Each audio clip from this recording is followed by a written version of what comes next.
Welcome friends, in this video we're going to learn how to use the lag function, and you will see why this is useful in a practical situation. However, before I do that, please note that in the lesson resources I have a file stored there called, it's an Excel file. So please kindly, pause the video and take the time to import it. I'm not going to do that because we've done that before and I want to save time. And when you import the file, note two things please. So import the sales amount field as money, and you can make it null. It doesn't really matter for much for our purposes. And then also import the other one here, which is this one. So the date, and import that, import as date, as that data type, okay? So as the date data type, import that way. Okay, I'm gonna pause here for about 10 seconds.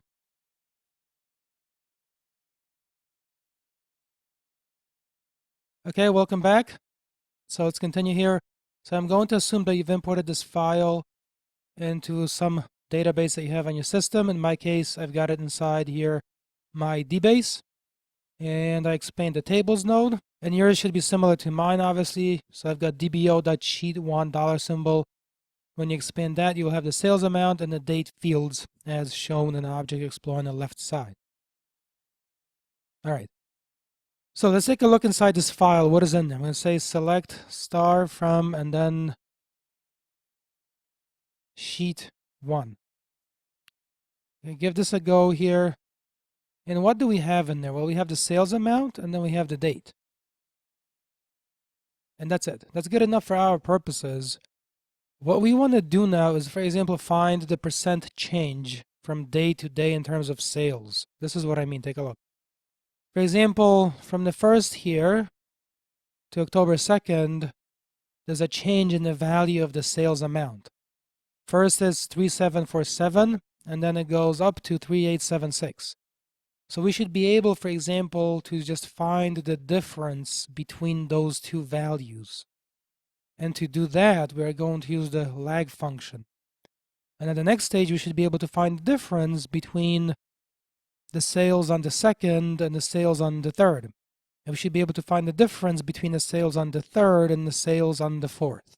We should be able to do that basic subtraction of the two values. So to accomplish this, I'm going to use the lag function. All right, I'll show you a couple different uses. So we can leave this bit here from sheet 1. Let me push this down. And let's take a look here. So I'm going to say here select sales amount and then date.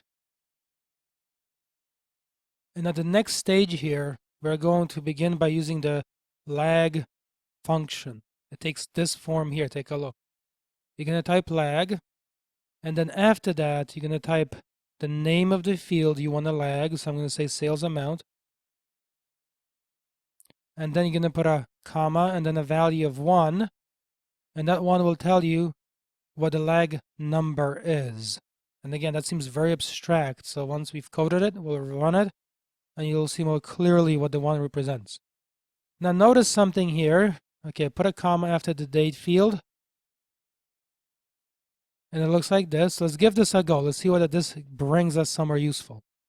Hit execute. And unfortunately, it's not enough. It doesn't work. Look at the message. It says the function lag must have an over clause. Okay, so now we know we've got to add an over. And the question is, what do you put in the over?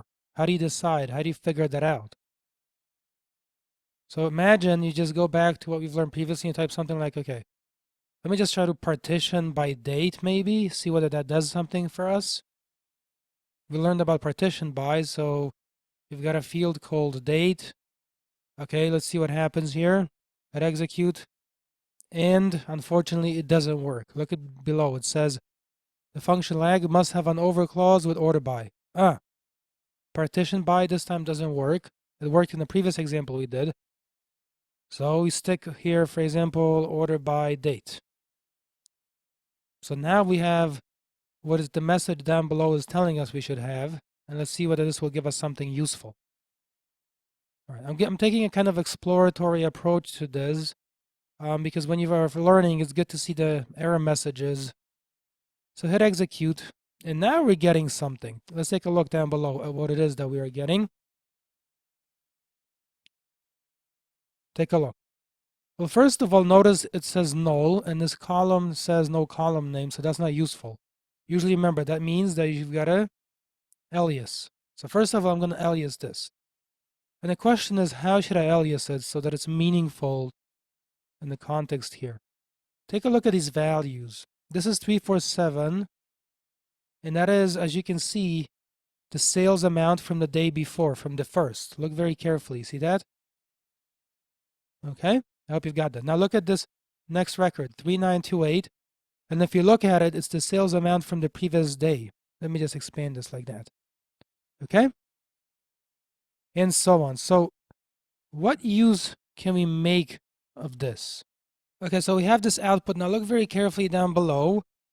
Look at this date field in its current form. You see, because we've run this, lag sales amount, comma 1, over order by date, we're getting the dates repeating in the date column. I hope you can see that. See, they're repeating in little blocks of 2, like those two. And then these two. Okay, and then those two. You see that? They're repeating in little blocks of 2. So first of all, we can get rid of the date. It's not really important. Take a look. Just highlight and get rid of the date. And run it again without the date. Let's see, observe the result. And now it'll be more clear. Take a look. Without the date field after sales amount and before lag sales amount, comma 1. Look at the output here. Look at the relationship that we have. Next to 3928, we have 3747. Now, where is that coming from? That is the value right above 3928. It's the value from the previous day.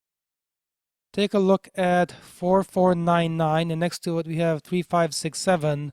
So you ask, where is that coming from? That is the value from the previous day, or the value right above 4499.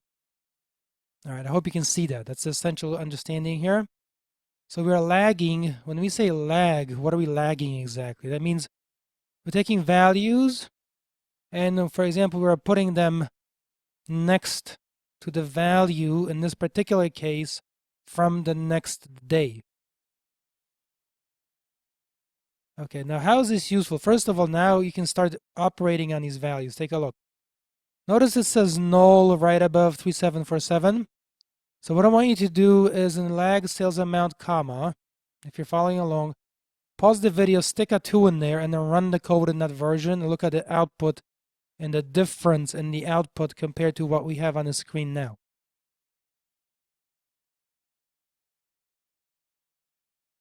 All right, I hope you've done that. So let's take a look. I've got the 2 in there. Hit execute and notice something. The difference is obvious in the following way, that now the values, as you can see, that are being copied into this column on the right side are lagging by 2. There are 2 null values now. You see that? So I hope you see what the function is of this number in general.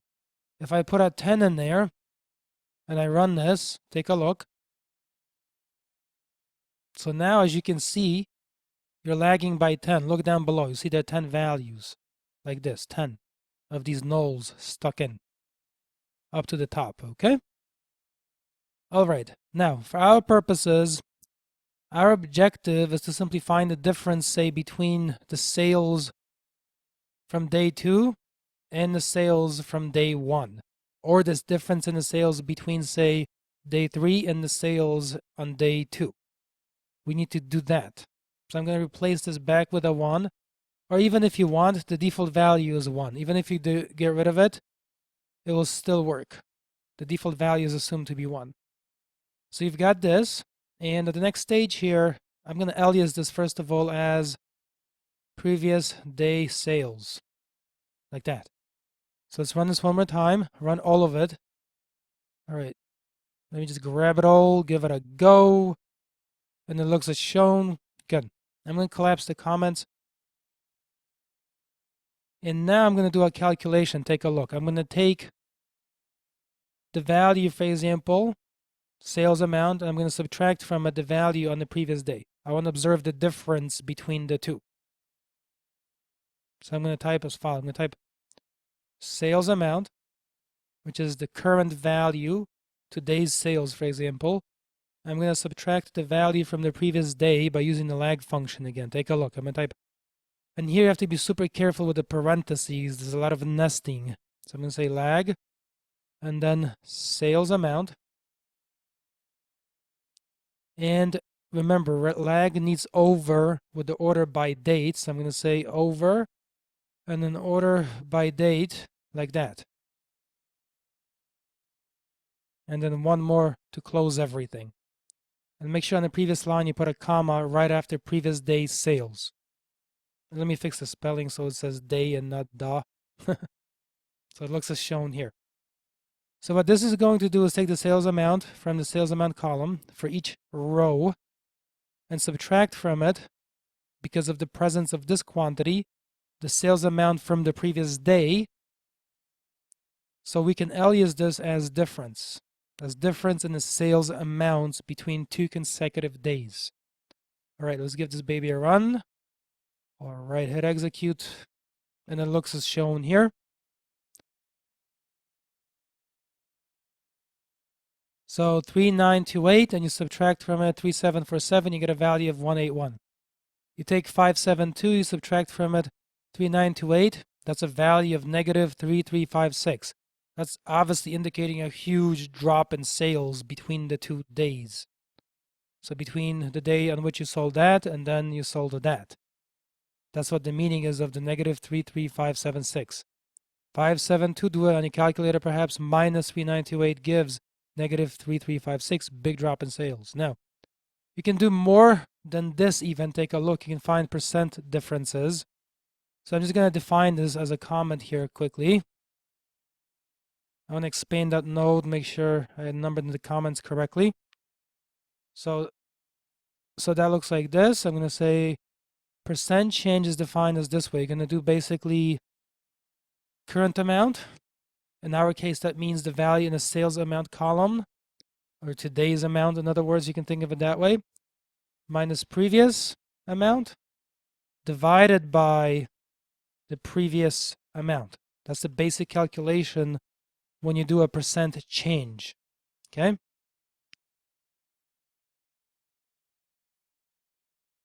All right, so let's carry that out here. Take a look. And this code will be a little bit advanced, but so the way to do that is basically take this whole thing here again, Control C, and then Control V down below, and we're going to implement that basic math. Remember what the math states. You need current amount minus previous amount. We have already got that with this computation right here. That's what that is. That is the difference for each record between the current value and the one right above it. So that's the difference already set up for us nicely. And then we can simply take this and divide it by the previous amount, which again will take this form. I'm going to type here lag sales amount, and then you need the over again. So I'm going to say over and then order by date. And make sure the parentheses are matched. Look very carefully at the little boxes around the parentheses. They come as a pair. On the outside, and then around sales amount, they come as a pair.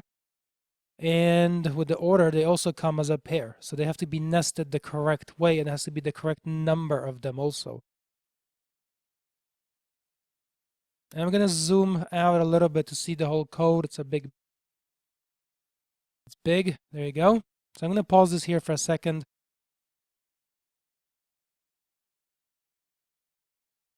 All right, I hope you've got that. So remember, despite its appearance, what this is saying is the difference between the current and the previous amount divided by the previous amount. That's what this is saying. And to get a percent, just to show you, at the end you got to multiply by 100, so it shifts the decimal over. All right. So again, I've got to zoom out, unfortunately, 160%. And I'm going to give this a go. So let's take a look. I'm going to delete the blank space here. Highlight all of it and give it a go. Execute. And it looks as shown. So now you have a new column here. And this column is the percent change. So I'm going to alias it as follows. I'm going to type here as percent change. So remember, the percent change here applies to this. This is what we're aliasing. We're aliasing this entire huge thing right here. That all of that is being aliased as percent change. hit execute. And now you've got that. So the 4.83 means the following, that between this value of 3928 and the previous value of 3747, the difference is 181 and the percent change is 4.83%. A negative value like negative 85.43 indicates that the percent change is negative. Sales have fallen by 85%. That is the meaning of that quantity. This example might seem a little more advanced, but I think it's kind of interesting and practical, so please be sure to type up the code, give it a shot, and that is it. I'll see you in the next one.